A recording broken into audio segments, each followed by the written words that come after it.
Hello, everyone. Welcome to Revenant Voices podcast.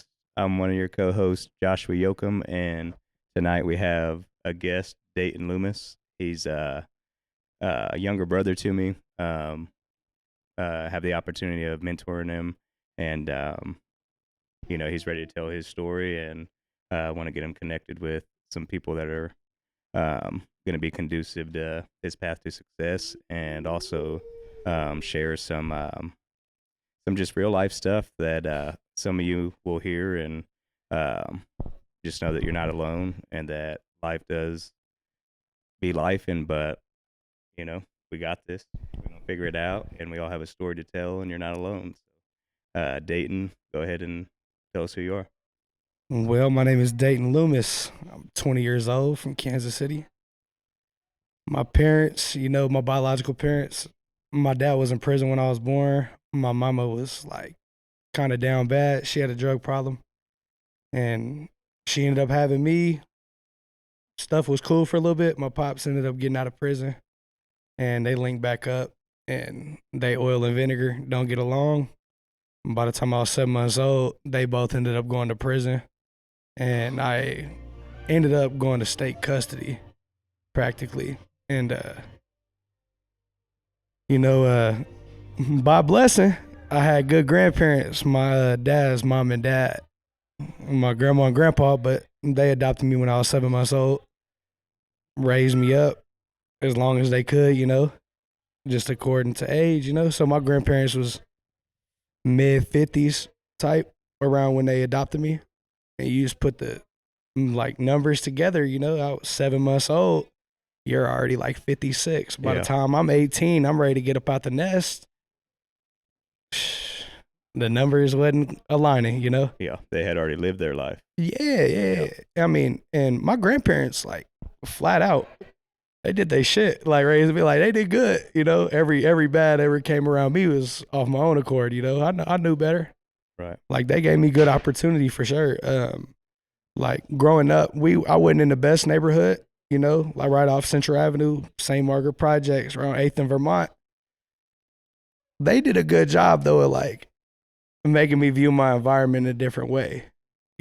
So like I wasn't too locked into what was actually happening around me as a young kid until like around the time I was like 9, 10 years old. So my grandma had like a lot of health problems growing up. And the one thing I really remember throughout my whole life, so like she didn't start getting bad until about 9 or 10, but my whole life I remember she had skin cancer.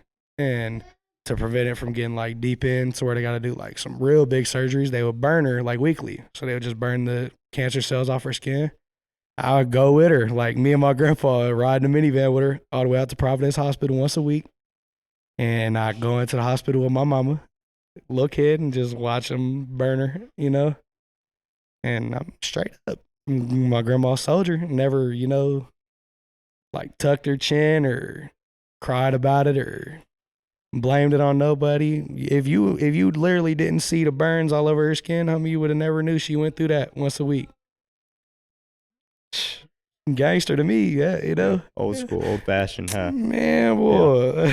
Tough lady. Man, take it on the chin, keep walking. That's Yeah. the way they did it. Yeah. Yeah, for sure. It's like when her health started declining to a point to where like the skin cancer really, she got to a point with the rest of her health to where she had the mindset basically like, fuck it, I'll let the skin cancer go. I'm tired of getting burned, homie. I got some other shit going on. My grandma had like 2 open heart surgeries. She had like stents, valves, patches, everything in her heart. Her heart was messed up. Bad COPD. She had back surgery, I think. Like she had it going on, man. And she was just like, I don't know. I can't, like, looking back on it now, I understand what it was. But like around the time, I ain't really catch it. You know what I mean? And Like, and you were 9 or 10 around that time. like when shit started to like really fan, like Yeah. that was, excuse me, that was really around like the time that my grandparents, like my grandpa would have to take my grandma to the hospital, say, which was a regular thing, regular occurrence in my household growing up. Mom got to go to the hospital. And it got to the point to where like they don't want to take me. I'm 10 Right. years old, homie, and Right. these people, like my grandma's sick. don't want to deal with a kid at all. Right. My grandpa, he like old school mean dude, Knock but you he, on the head. I Get mean, out not line. really. No. Nah, hell nah. No. Like, nah, unless my grandma told him to hit me, he wouldn't knock me or nothing. He would just like give you that mean old silent treatment and mean mug the shit out you. But what? So that with all them hospital trips, they started leaving you yeah, unsupervised. yeah, they started leaving me at home. Yeah, you know, yeah. so it's the with type no of like, supervision, well, and then simultaneously in that environment, you're yeah. So I told you, you're like, getting exposed to what's a really lot. around me. a lot. Yeah. Homie, like when my mom and dad was home, I had some expectations, you know. I had structure. And I ain't gonna lie to you, my grandma, she was gangster, man. I was scared of her, you know? Yeah. So I didn't want to cross her line because I knew what was gonna come with it. Like I still would. Granted, like I'd tamper the line, but I knew my place, you know, I wouldn't go crazy. But when she was gone, free reign, I mean, like when my mom went to the hospital, and this sounds terrible, but like they opened the door to Kansas City to me. And I walked out that door, and I didn't just have that borderline. I got 2 blocks this way, 2 blocks that way, 2 blocks that way. Nah. Catch a boy walking from Central to Armourdale to Argentine, all the way back. All over. All the time, little kid, man. And you get around to walking, you get to talking, you get to meeting people, you get to seeing the older crowd. Opens your eyes, dude. Like that old neighborhood that felt safe to you. Once you see what's going on literally right next door, well, it sucks sometimes. Like I ain't gonna lie, as a little kid, like there'd be times I'd be outside playing or whatever, and I get shook sometimes. I ain't gonna lie, cause I'm a little kid, dude, some sketchy shit go down. I'm Drive-bys gone, on the next boy. street, maybe on your block. I'm You know, boy, house not gets shot on up. my like. Look, my street, I think only got shot up like once in my life. I lived in front of a church. No, I mean I ain't gonna lie. I wouldn't shoot a house in front of a church. Right. I sure wouldn't do That's that. holy ground right there. Hell yeah, dude. Like, and they respected it. I ain't gonna lie. It really protected our street, for With real. that But church being there. yeah. But you go right around the corner, fair game. Around the other corners, fair game. So I mean, you trapped. You in the middle. No matter where you're going, it can be static. But as long as you're there, you'll be all right. So And so what you whenever that door opened to Kansas City was ready for you with everything it had to offer. oh man, Yeah. open arms to make me make bad decisions. Yeah. You know, it's like I said, man. My grandparents did do a good job of raising me, teaching me right from wrong. But at the end of the day, you pick up some parental traits like from what you see, and everybody in my family bullheaded. They got to figure it out themselves. That's exactly how I Same. learned, you know. Same. And Yeah. and it's to the point like where some of us take it to the extreme to where we got to keep learning the lesson over and over again Yeah. until you have enough. I know that sign says don't touch because it's hot. And I know you've already experienced it and you've told me 28 times, but I'm going to see if What if there's a different result this time? Like, what if it's cold? Yeah. But Yeah. like, then you get to one point where like you're trying to get burned. Yeah. You know? Well, hey, I don't want to we're going to have to hear more of your story, probably a part 2. Mhm. But because I know there's a lot that happened between them, grandma passing and stuff, Yeah. and now. But I do. You just we want want to you kick it to the little later in the like. Yeah.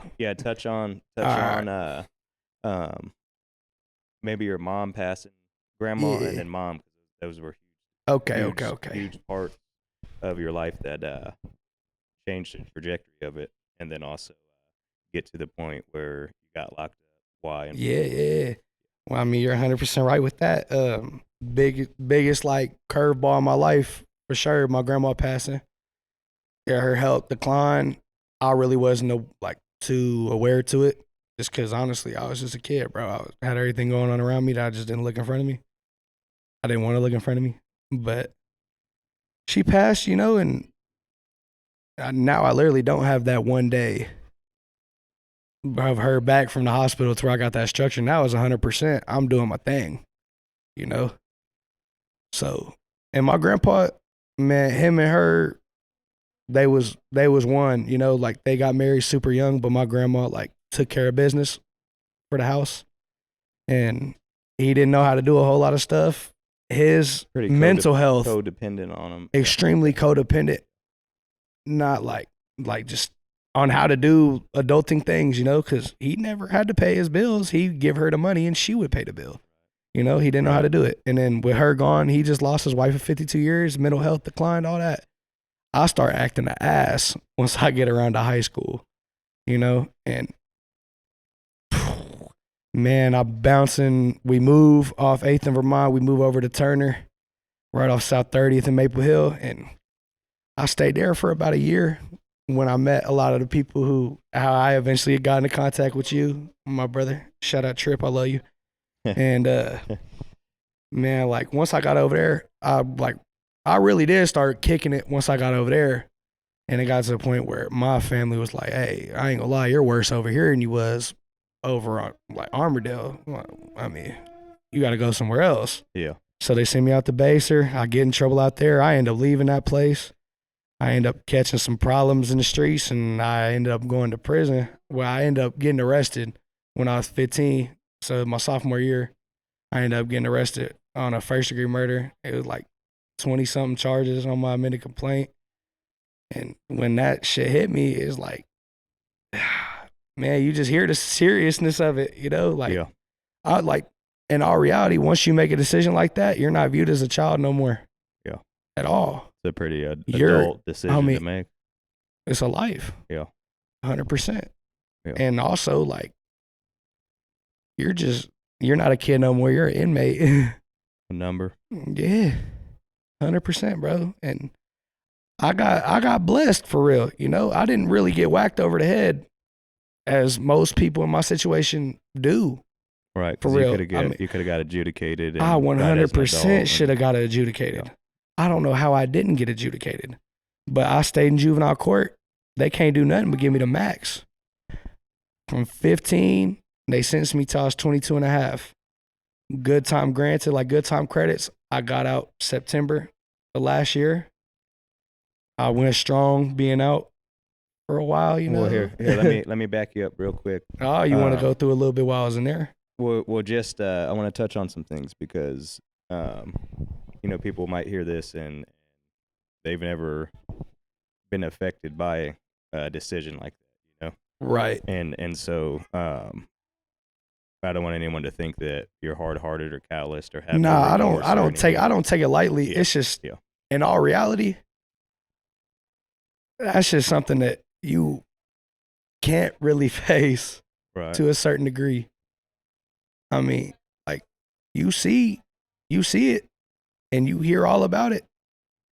And but to be faced with that decision at such a young age, I mean, that's what happened. You can't make a sound decision like that at 15. At 15, you can't. But circumstances played out. You did, and when you got locked up, you took accountability. You did the time, and during doing that time, I did time both ways. Both ways. You already know. At first, you were a knucklehead, man. So touch on that, right? Then touch on your mom passing and how that. Somehow, even through that tragedy, that switch. All right. I'll just cut it in the row for real. Yep. While I was incarcerated, one of the biggest challenges or adversities I was coming across really had nothing to do with where I was at. It 100% had to do with the fact that when you're incarcerated, and you could attest to this, it feels like the world stops for you, right? Yeah. You think it does. The world doesn't stop for you, brother. Like, I promise you, the world's not going to stop for you. Life goes on. JDC, before I even got sentenced and sent to the juvenile prison, my grandfather passes away. My dad passes away. I get to the prison, man, like any young dude going to do when they get in there, a bullhead too. I'm going in there acting high, acting the ass. Got to make a name for yourself. Got to do a little razzle dazzle, you know? Yeah. And I did a little bit too much razzle dazzle for a little bit too long, you know. Didn't get the head start I really could have got on most of my opportunities, but I started to make a change after my mom passed away. Right. So my biological mom, me and her had like a off and on relationship throughout my whole life. She like never really came around because she she didn't want to come around me high. Right. My mom was high a lot. The addiction. Yeah, 100%. My dad's addict, my mama addict. My mama ended up like being sober for 10 months while I was in the prison. So I was about 17 around the time. So this is 2 years into my stay. And I was still acting an ass around this time. So 2 years into it, I'm still dumb as hell and doing the same shit as the first day I got there. When about 9 months before she passed, she got sober. And I started building a relationship with my mom, talking to her on the phone every day. She started raising my little brother, my only sibling on my mom's side. And I started talking to him. And I just like, I really realized because I was never had much to do with my mom's family. I was raised by my father's family. Right. Never really had that side. So anything you heard about your mom, Yeah, was everything from I heard about my your mama dad's side. was from my dad's side. And you already know how that goes, bro. Well, there's and there's this side, that side, and then the truth. Yes, So 100%. yeah. But this is the thing that's super crazy about my mom and why it affected me so much. Because in that 9 months, I got to know her so much to the point where I can like, bro, love her. I know my mama, You know her. It's and I intimate. love You my love her. mama. You know, Yeah. rest in peace, 100%. But I realized in that solid 9 months of her being sober, just on phone calls, I'm her twin, homie. I act like my mama. Yeah. Like, I'm in the and good ways and bad ways. We've So that's talked why it about, hurt me so bad. and You we've know, talked about this before, that your whole life you always listened to everything that was said about your mom, but you never gave her the opportunity because of other people's opinions. yeah, I couldn't like she couldn't And- speak for herself. I didn't give her the chance, man. And you don't, no regrets, but that's just something that, man, if you could go back, you change that for her. Boy, you ain't lying. My like, man, but when she passed, bro, and I was in there, my mama was 39 when she died, you know? Young. That's young Yeah. as hell, bro. like when my grandma died, she's 70. Homie, I was still sitting here thinking like, bro, she was way too young to die. You know, she said Right. had so much life in her. When my mom died, homie, it really scared the shit out of me. Cause I'm so much like her and we think the same way.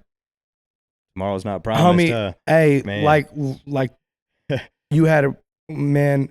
I've heard somebody say that like there's that moment where they drop a mirror in front of you. Yeah. Oh Yeah. my gosh. The awareness, the Homie, it accountability. Yeah. Terrify me, bro. Hey, I wow, this is my life. I did it. Here I am. Bro, terrify me, bro.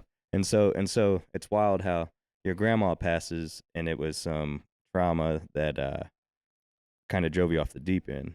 Yeah. Then you're sitting in juvenile prison for a murder, Mm-hmm. doing a 5-year sentence, and then Yeah. your biological mom, who you're finally getting to interact and love on with, Passes. passes. Yeah. You could have done the same thing. Thank you. Bear with me. You got it, bro. You Oh, got and it. I'm good. All right. She passes, and instead of going off the deep end like before, something clicked in you that, and I don't know if you can put words to it, but something clicked in you. You quit even being a dummy while incarcerated, Bro, and I making just- the best. I mean, Everything. I looked at it like this 100%. I walked in that facility, nothing. Like even now, I'm really not nothing important. Then I really was nothing. Like I had nothing to me. I had nothing to offer. I'm sitting there like, homie, I could keep doing this for 3.5 more years before I get out. I could do all this, and I'm gonna get out with the same shit I came in with. Absolutely nothing. I'm looking at it like this. When I get out of here, do I even want to be successful? You know, when my mom passed away, only thing I had left of her was my little brother. That drove me, for real.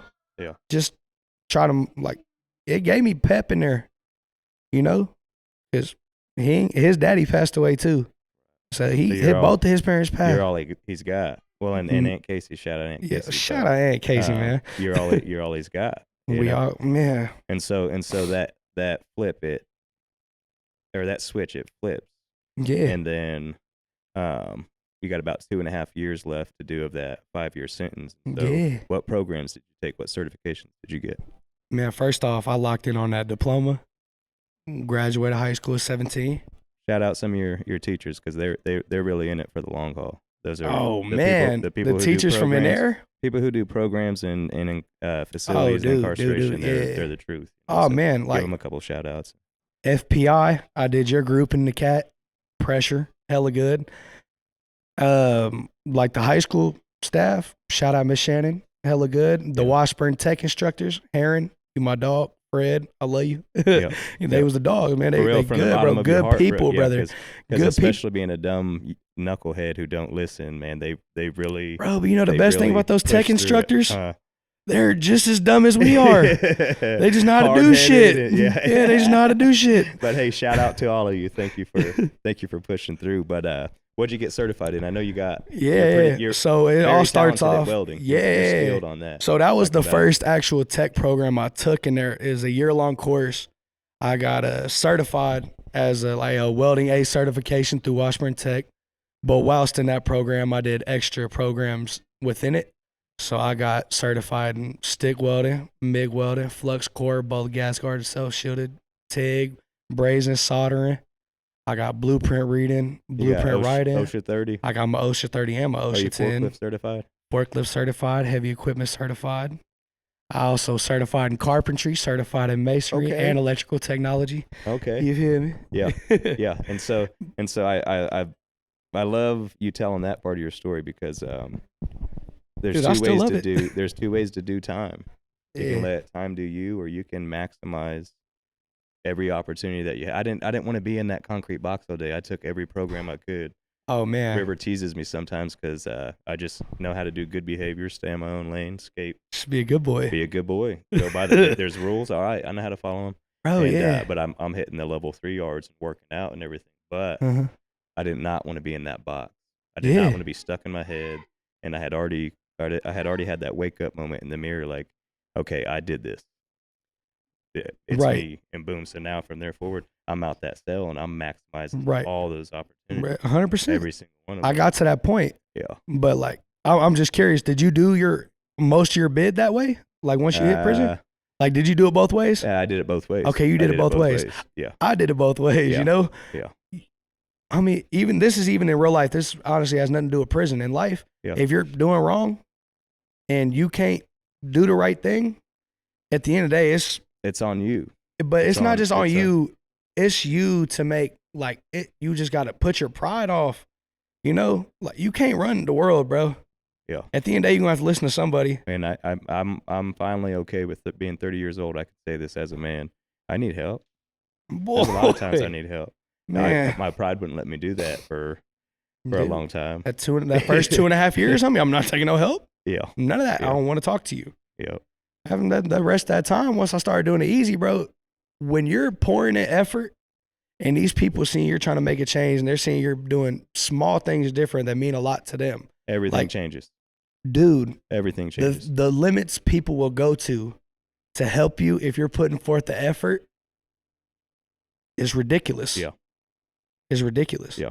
And I literally, my whole way to the rest of the end of my sentence, and it got to a point where I was doing this, what we're doing right now, I was doing that in the prison, but I was doing it live to units. I was going into other cell houses. I was going to cell houses that inmates who weren't assigned to that cell house wasn't allowed to go to. I'm everywhere in there. And they offered other programs. You know, I worked in there for 3.5 years after I graduated high school. The whole time I worked a regular job. Worked from then on. And Yeah. so how much money did you come home with? 20 racks. 20 racks. And so, and 20 smackaroos. and again, this doesn't just apply to incarceration. We're connected to a lot of people who have lived that life, but even in life in general, it's totally up to you. The ball is in your court. Oh, yeah. Because you can just choose to do it Yeah. it either way, right? Yeah. That choice. The ball is in your court, right? Yeah. So now that you did all that, maximize those opportunities, came home Right. with 20 bands, pretty much started to live with no excuses anymore. Yeah. Started to let go of the victim mentality, Yeah. and I Here was we are. manning up, homie. Manning up, I was bro. doing my shit. and so when you come home, it's so challenging reintegrating into society, because there's a lot of rejection, social awkwardness, a lot of stuff that you haven't dealt with, don't know how to deal with, Yeah. especially concerning trying to get a job and whatnot. And Oh. so you already had a great head start with being skilled, certified, Yeah. 20,000. Yeah. I'm high capital. A lot of people getting out of incarceration don't Don't have a pot to piss. don't have, and so you're Yeah. already ahead on that. And then boom, you get out, move in with a family member, and get a job through a temp service, right? Trying different stuff out. Yeah. Yep. My first job, I was doing a welding job. It wasn't what I wanted to do as a welder. It was like production work. Oh, ain't nothing wrong with it. I just can't do it. I gotta be doing something different. I can't do the same thing every day. Repetitive. Oh, it killed me, day homie. in, day out. Literally, and it was long shifts too. So it was like you only work 4 days out of the week, but you're pulling 12s. Pushing it. Man, Oh, long day. Doing the same thing over and over again, bro. It's horrible. And you're temp too. So you're really not even getting paid that good. For your skill. Hell yeah, bro. all that time. I was like the only one in my department who actually had a welding cert. Yeah. And I got paid the lowest. Right. It was crazy. Oh, man. But, I mean, I just want to go back to this for a second because I just wanted to point it out. But, like, while you're going through incarceration, like, coming up to your release, you're thinking, like, once that day comes, you're walking out, war is over. I won. Oh, dude. And you think you imagine dude, your plan is so good and everything's going to work. And you think it's already all played out and that, like we said earlier, the world had paused. And so I'm getting released and I can just press play back to my reality and whoop, there goes the carpet out from underneath my feet. Dude, that ain't what happened at all. Homie, yeah. Like literally, I thought the war was over and I stepped out and I just realized I stepped into the bigger one. Boom. I was like, whoa. Well, and so I want to keep this flowing, but I want to respect and honor everybody involved. So let's just we'll be mature and nice. But you move in with a family member, you're at that job, doesn't work out, so you're trying other jobs out. Money starts getting slow. Can't pay rent on time. And got tough. And then the family member and you start having some disagreements. Yeah. And nothing horrible or evil, but you being there in that place, in that environment, was not healthy at all for either of us. For your reintegration. Yeah, but it wasn't healthy. It wasn't healthy. It wasn't fair to either of us. And so, hey, whatever happens, your probation officer finds out. She starts acting a little funky, and then I can't blame it on my PO. I acted funky. Well, okay, hey. Fair enough. I'll keep it a bill. I'm off papers now. I don't care. I fucked up. Love. Thank you for freaking listening to me and trusting me on that stuff. So by that time, he's fooling around a little bit. Being young, 20 years old, living in Kansas City, he's got a truck and badass truck. Moving and grooving, rocking true religions and all that, huh? And the PO's tripping a little bit. Hey, I need you to come in and see me. Let's do a UA right now. And then the family member's like, hey, you can't live here no more. And so all this is happening at the same moment. Oh, dude. They're like, they bombed on me, brother. They bombed on me. Yeah. Everybody was just like, and so the way that Amy and I are, we have a heart for the struggle of the people in the struggle. And so we've known you for a couple months by then, and that sounds crazy. What? People gonna look at you a little weird, a little crazy on that one. I knew you for a couple months. Only and I love you enough. Yeah. Oh man. Well, I've watched the system tear apart mine and my siblings and families and friends' lives for 20 years, and so I'm gonna do my best to keep anyone out of it. And so whenever you dealt with it. Well, actually, you didn't deal with it. You quit reporting to probation, so they have warrants out for you. They're sending squads of police, knocking on doors, and all that stupid stuff. And finally convinced you to, hey, man, you only have a few months left of parole, probation, that sentence, however you're going to finish it. You only have max 3 months left. Can you please go turn yourself in and get that behind you so that you can be an adult man? And man, just be a man. Yeah. I mean, I still can't believe you talked me into that. Thank you for listening, bro. I could never do it. I didn't have. I never. Anytime I got sober, it's because I got arrested by the grace of God, And so, you did do that. You went and sat in Wyandotte County Jail for a couple months and met some people that you've always heard about or this or that, Oh and yeah. and so Yeah. got affiliated a little more with Wyandotte County and Kansas City, and You're overplaying it now. Sure. did you? Couple. Yeah, met a few people. Man, my boy Travis. Yeah, yeah, and but with that, you did listen to me, bro. Thank you, bro. It's very challenging, guys. I don't know if any of you have dealt with addiction or incarceration and stuff.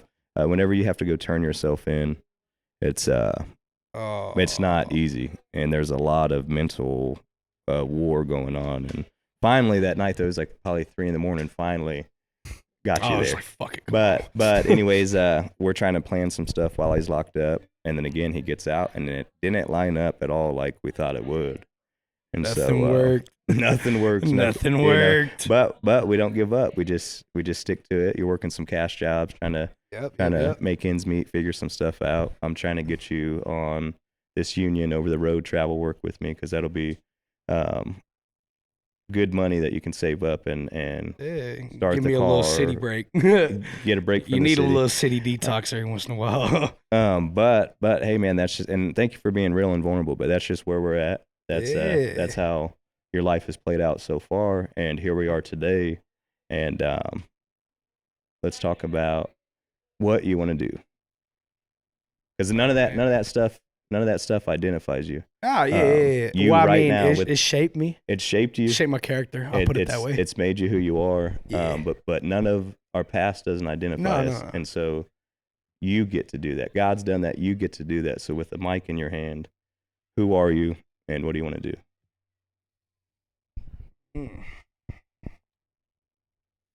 You know, damn, I had to write that one down. Yeah. For real. Hey, I'm a good family member, and I love all y'all. And also, I got a dream, man. You know, I want to do this. Man, it's my way or the highway at this point. You know what I mean? Share it, though. So, look, I love to weld. I love metal fabrication. I love cars. I mix it all up. You know what I mean? Or I go weld out in the country. I hit fence panels. I just don't want to be doing the same thing every day. And I also don't want to be rammed by somebody else's government. You know, I want to own my company. I want to have my reputation that I make myself. Your work. My worth. The quality, the Bro, standard. I know, like, homie, you know what you're worth. Mm-hmm. When you're working for somebody else, you can't let that shine.